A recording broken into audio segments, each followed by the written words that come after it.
नमस्कार। और आज के इस विश्लेषण में आपका स्वागत है। आज 24 जुलाई 2025 भारतीय शेयर बाजार में काफी एक्शन रहा, नीचे की तरफ ज्यादा। जी। हमारे पास the Hindu business line, CNBC TV 18 और कई दूसरे स्रोतों से जानकारी है। आज हम समझने की कोशिश करेंगे कि बाजार में हुआ क्या, गिरावट क्यों आई, कौन से स्टॉक फोकस में थे और आगे क्या देखना है। बिल्कुल। तो चलिए शुरू करते हैं। दिन के अंत में बाजार कहाँ बंद हुए? हाँ, तो आज बाजार कमजोर ही बंद हुए।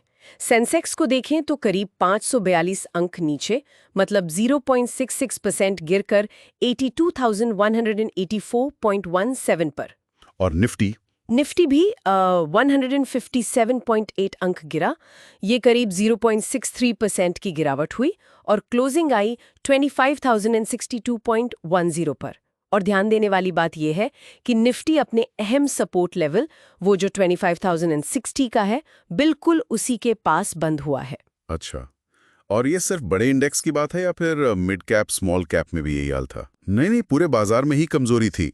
BSE मिड कैप इंडेक्स भी 0.43% नीचे था और स्मॉल कैप इंडेक्स वो भी % मतलब 0.50% नीचे बंद हुआ। तो मतलब सेंटिमेंट तो खराब ही था। हाँ, एडवांस डिक्लाइन रेशियो भी यही बता रहा था। BSE पर देखिए 1645 शेयर बढ़े, लेकिन गिरने वाले शेयर 2410 थे, तो साफ है बिकवाली हावी थी। तो फिर इस गिरावट के पीछे मुख्य वजह क्या रही? क्या ये सिर्फ प्रॉफिट बुकिंग थी बड़े शेयरों में? हाँ, वो तो एक बड़ा कारण था ही। खासकर रिलायंस, इन्फोसिस, HDFC बैंक, इन सब हैवी वेट्स में मुनाफा वसूली दिखी, जिसने इंडेक्स को नीचे खींचा। ओके।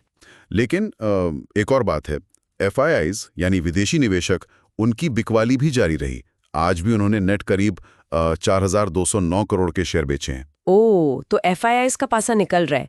और ग्लोबल संकेतों का कुछ असर? खबरें तो थी America, Europe, America Japan trade deal की। हाँ, खबरें तो थीं और वो सकारात्मक भी थीं, लेकिन लगता है घरेलू बाजार पर उनका ज्यादा असर हुआ नहीं आज। शायद हमारी अपनी चिंताएं ज्यादा हावी रहीं। रुपया भी देखें तो करीब करीब स्थिर ही था, 86.40 के आसपास डॉलर के मुकाबले। समझ गया। अब जरा सेक्टर्स की बात करें तो आज IT शेयरों में भारी गिरावट देखने को मिली है ना? निफ्टी IT इंडेक्स काफी नीचे था। हाँ बिल्कुल, IT आज सबसे ज्यादा दबाव में था। निफ्टी IT इंडेक्स 2.2% गिरा। इन्फोसिस के नतीजे तो आए थे, पर उनका जो आगे का गाइडेंस था उसको लेकर थोड़ी चिंता दिखी बाजार में। शेयर 1.4% नीचे बंद हुआ। और दूसरे IT स्टॉक्स? हाँ, परसिस्टेंट सिस्टम्स और कोफोर्ज, इनमें तो बहुत बड़ी गिरावट आई, करीब 7 से 9% की। उनके नतीजे शायद उम्मीद से काफी कमजोर रहे। टेक महिंद्रा भी 3% टूटा। IT के अलावा FMCG और रियलिटी में भी दबाव दिखा। अच्छा, और निफ्टी का टॉप लूजर कौन रहा आज? वो था नेस्ले इंडिया। नतीजे उम्मीद से कमजोर थे तो शेयर 5% से ज्यादा गिर गया। लेकिन क्या सब कुछ लाल ही था या कुछ सेक्टर्स या स्टॉक्स ऐसे भी थे जिन्होंने बेहतर परफॉर्म किया? नहीं, कुछ हरे निशान भी थे। जैसे निफ्टी PSU बैंक इंडेक्स, वो करीब 1% ऊपर बंद हुआ। इसमें कैनरा बैंक और इंडियन बैंक के अच्छे नतीजों ने मदद की। अच्छा, तो सरकारी बैंकों में थोड़ी तेजी थी? जी, और फार्मा सेक्टर में भी कुछ मजबूती थी। डॉक्टर रेड्डीज, सन फार्मा, सिप्ला, ये निफ्टी गेनर्स में शामिल थे। ऑटो में टाटा मोटर्स ने बढ़त दिखाई। और अगर निफ्टी के टॉप गेनर की बात करें तो वो था इटर्नल, करीब 4% ऊपर बंद हुआ। ओके, आज एक स्टॉक की चर्चा सबसे ज्यादा हुई, IEX। और बाप रे, 28-30% की गिरावट। ये क्या हो गया अचानक? हाँ, IEX में तो आज मतलब भूचाल ही आ गया।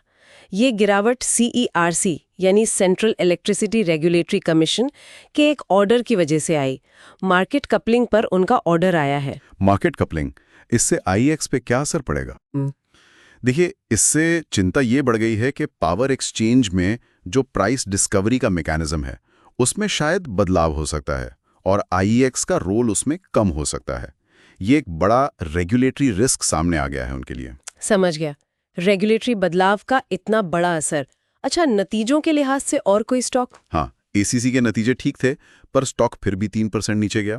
लेकिन दूसरी तरफ फोर्स मोटर्स के नतीजे बहुत शानदार थे, तो स्टॉक 13% उछल गया। और टाटा कंज्यूमर प्रोडक्ट्स भी नतीजों के बाद 4% ऊपर था। काफी मिला जुला रिएक्शन रहा नतीजों पर। तो अब आगे देखते हुए निवेशकों को किन लेवल्स और आने वाली घटनाओं पर ध्यान देना चाहिए? देखिए, निफ्टी के लिए अब 25,000 का जो लेवल है वो बहुत ही महत्वपूर्ण सपोर्ट है।